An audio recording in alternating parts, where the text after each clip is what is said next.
bavandimwe kuri uyu munsi wa sensiyo buri muntu wese uciye akenge abona ko umuhamagaro we ukomeye. Mbese uyu munsi utwereka agaciro k'umuntu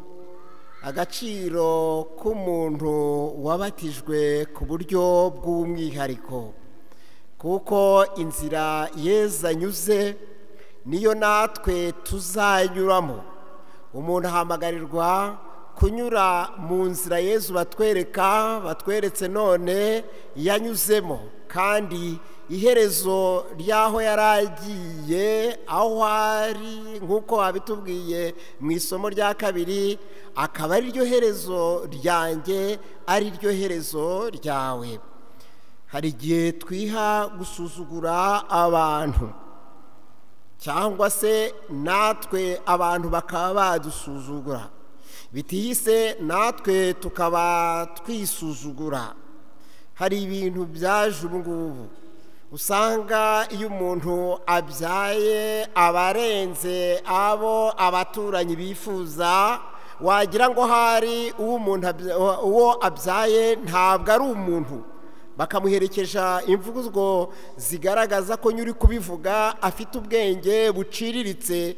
Iyo bavuga bati ahari wewe wagira ngo ufite isoko uzabacuruzamo, cyangwa se ukaba wasanga bavuga bati uriya muntu arabyaragura, uriya ni ukutamenya agaciro k'umuntu. Uyu munsi asensiyo ijyanwa mu ijuru rya Nyagasani Yezu, isubira mu ijuru rya Nyagasani Yezu. Uku kuzamuka ni nacyo asensiyo ivuga, kuzamuka agatumbagira mu bicu akagenda akagera iyo batubwiye mu ijuru, akaba umuhereza gitambo uhebuje wishyikira ku Mana, ndetse ukagira nibwo tubonye umuntu azamuka, nibwo bwa mbere umuntu azamutse aratumbagira araheza. Uyu ni umuhamagaro w'umuntu uwo ari we wese. Baba baragusamiye mu ndege cyangwa munsi y'ubutaka, baba baragusamiye muri hoteli, cyangwa se waba warasamwe n'agakobwa cyangwa warabyawe n'umuzungu, aho waba warasamiye aho ariho hose, icyo tuzi cyo ni uko Imana ariyo yagushyize mu nda ya mama wawe, nk'uko nanjye yashyize mu nda ya mama wanjye. Yewe ni nayo yashyize Yezu mu nda ya Bikira Mariya, ni nayo nyiri igikorwa n'umwe. Ikindi kintu tureba uyu munsi naho umuntu agana. Yezu arakwereka aho umuntu agana. Umuntu uwo ari wese ahamagarwa gutumbagira, hanyuma akagenda akagera ahantu areshya n'Imana. Yewe yaranabitubwiye ati ni mu b'intungane nk'uko so mu ijuru ari intungane. Uyu munsi turabubona agenda rwose. Yesu wavugaga mu minsi yashize avuga ati yabaye mwankundaga mwakwishimiye ko nsanze data, kuko data anduta. Ni Yesu umuntu, ni umuntu rwose, ni umuntu kimwe nawe, yakiriye n'ubumuntu bwawe, ariko ni n'Imana. Ariko turareba hano Yesu umuntu arazamuka agatumbagira akagera iburyo bw'Imana Data, akagera imbere y'Imana Data, maze nk'uko Imana Data yohereje ijambo ngo aze muri twebwe, nawe hamwe n'Imana Data uwo muntu Kristo nawe akohereza Roho Mutagatifu mu bantu, akanyohereza Roho Mutagatifu, akakohereza Roho Mutagatifu. Uyu munsi asensiyo atwereka ngo iherezo ryawe ni ririya. Hari indirimbo twakundaga kuvuga, ni uko hari ahantu umuntu yavuga ngo barayiciriye, niho bayiririmba honyine, ngo twaremewe kuzajya mu ijuru. Buri muntu wese yashyizwe mu nda ya nyina kugira ngo azajye mu ijuru. Yewe ni nako gaciro k'umubyeyi, kubona utwite umwana uzajya mu ijuru, ukaba ubyaye umukobwa cyangwa umuhungu uzajya mu ijuru akagera hariya. Biha uburemere ububyeyi, biha uburemere umumama n'umupapa. Yewe natwe abapadiri biduha uburemere cyane, ko natwe twiyeguriye Imana kubera abantu ihamagarira kugira ngo bazajye mu ijuru, akaba aricyo twifuza, nicyo giha agaciro ubuzima bwacu. Ubu rero muri Yesu nibwo bwa mbere muri Yesu umuntu azamutse agatumbagira akagera mu ijuru. Umuntu mu bumuntu bwe azamutse akazamukana kandi na kamere yacu na kamere muntu. Nibwo bwa mbere Yesu niwe wa mbere wakinguye ijuru aryinjiramo, kandi aryinjiramo n'ubumuntu bwe n'umubiri we n'amaraso ye byahimbunda ukundi. Ni umuntu rwose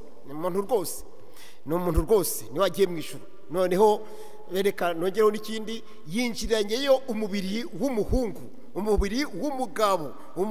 Ni nk'aho barimo kubwira ababyaye abahungu bati muramenye mwa babyeyi mwe mwabyaye abantu bo mubiri witaho, ugaburira, wuhagira, wambika, ugira ni umubiri wahamagariwe kugenda kimwe n'uwa Kristo ukagera mu ijuru, cyangwa se wageze mu ijuru muri Kristo. Ntabwo uruhira ubusa, mwiteho akuvune, ariko umenya ko iherezo rye ni ukuzagera aho Yesu yageze.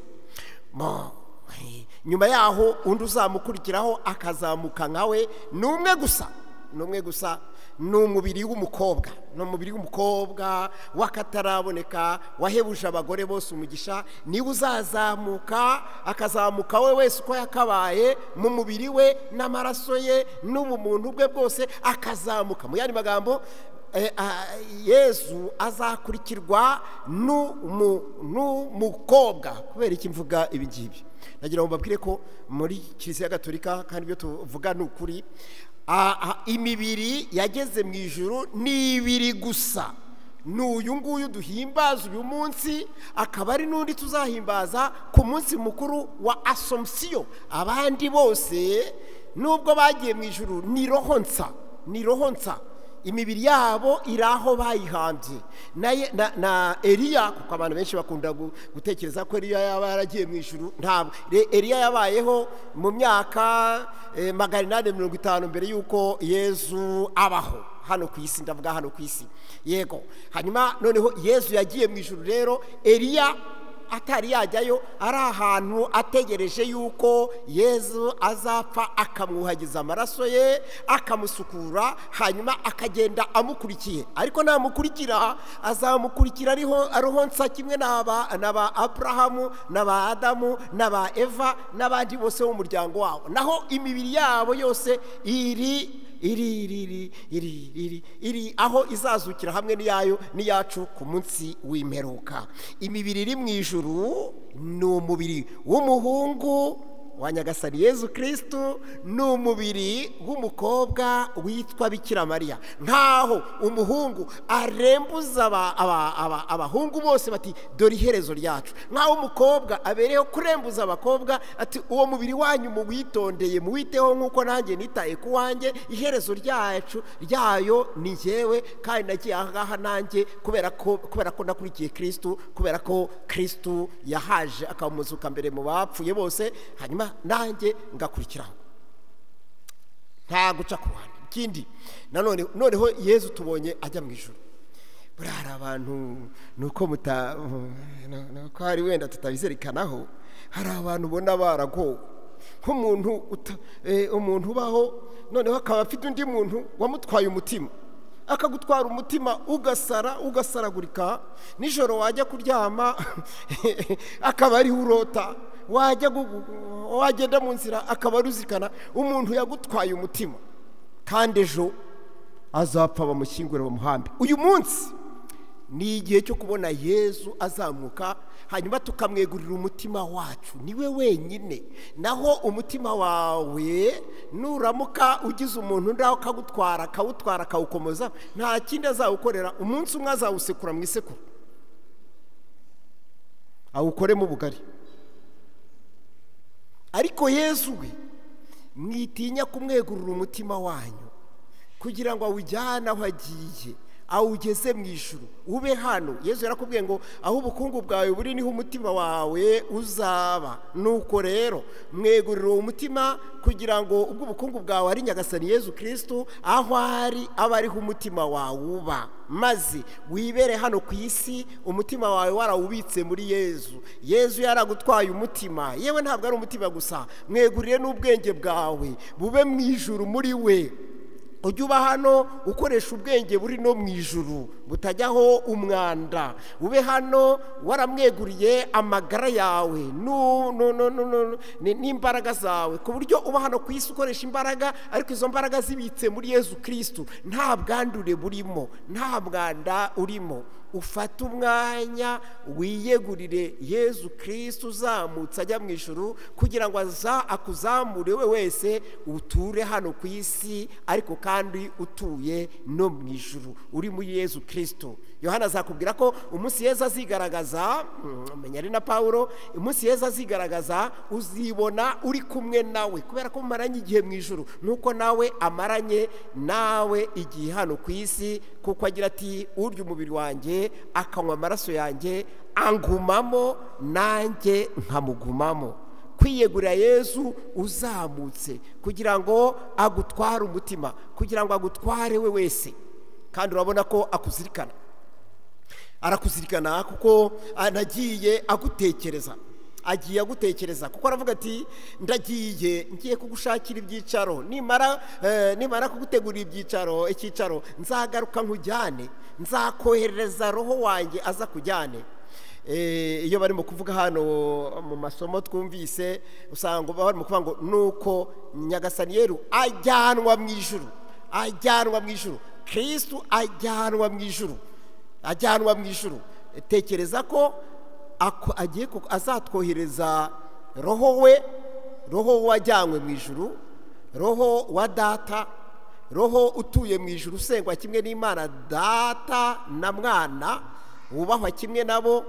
Imana yaremye byose ikakoheza kugira ngo abe muri wowe, maze ubuzima bwawe ujye uhora ugenda utwawe n'uwo roho nyine akuzamura akuganisha mu ijuru, kugira ngo nawe uzajyanwe mu ijuru. Yego uzabanza kujyanwa mu ijuru, ubu roho ari roho yawe, ariko ku mpera y'isi uzajyanwa n'umubiri wawe ku mpera y'isi, hamwe n'abandi bose, hamwe n'abandi twese, hamwe n'aba Eliya n'aba Enoki n'abandi bakurambere bacu. Tuzajya mu ijuru, ariko tuzajyanwa ntabwo tuzayoba, kuko Roho Mutagatifu azatujyana mu ijuru.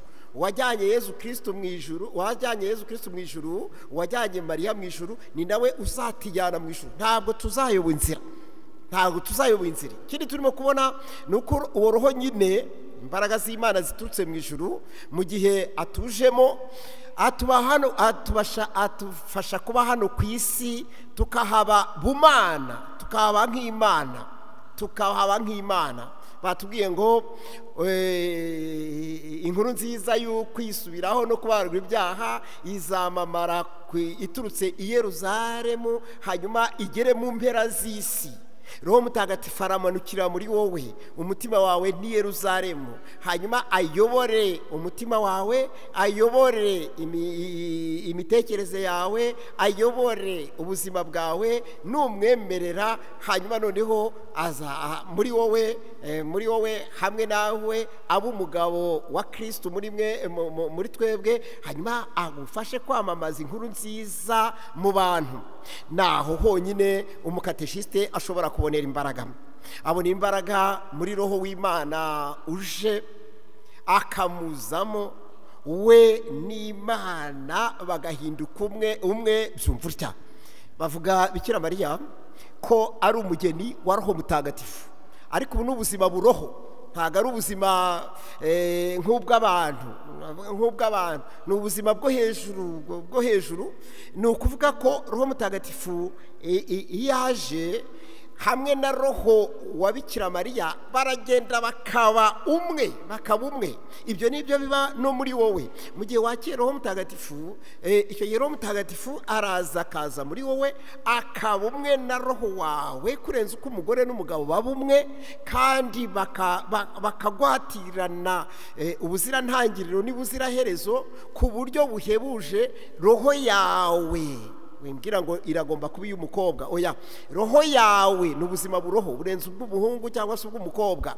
Roho yawe ikaba imwe na roho wa Yezu Kristo, roho yawe ikaba umugeni wa roho mutagatifu. Hanyuma mu mubiri wawe hagaturamo ubwo bumwe bwa roho mutagatifu na roho wawe byonyine. Niba roho yawe yashingiranywe na roho w'Imana, iyo roho yawe yazamutse ihinduka Imana muri wowe. Cyangwa se byumva icya, niba Pawulo atubwira ko roho yanjye n'iy'Imana, roho mutagatifu na roho wanjye bafatanya kuvuga ngo Aba Data, ni ukuvuga ko roho mutagatifu yahuye na roho wawe, hanyuma ugahinduka umwana w'Imana. Imana yakubona ikagira ngo rwose uri Nyagasani Yezu Kristo ubwe, yakubona ikagira ngo ni uri Bikira Mariya.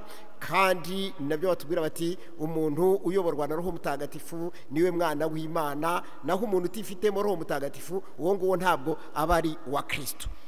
Ubwo rero ubwo bumwe nibwo bukuyobora hano ku isi, ukabaho nk'uko Kristo yabayeho, ukabaho nk'uwamwiganye by'agahebuzo ariwe Bikira Mariya, ukabaho hano ku isi.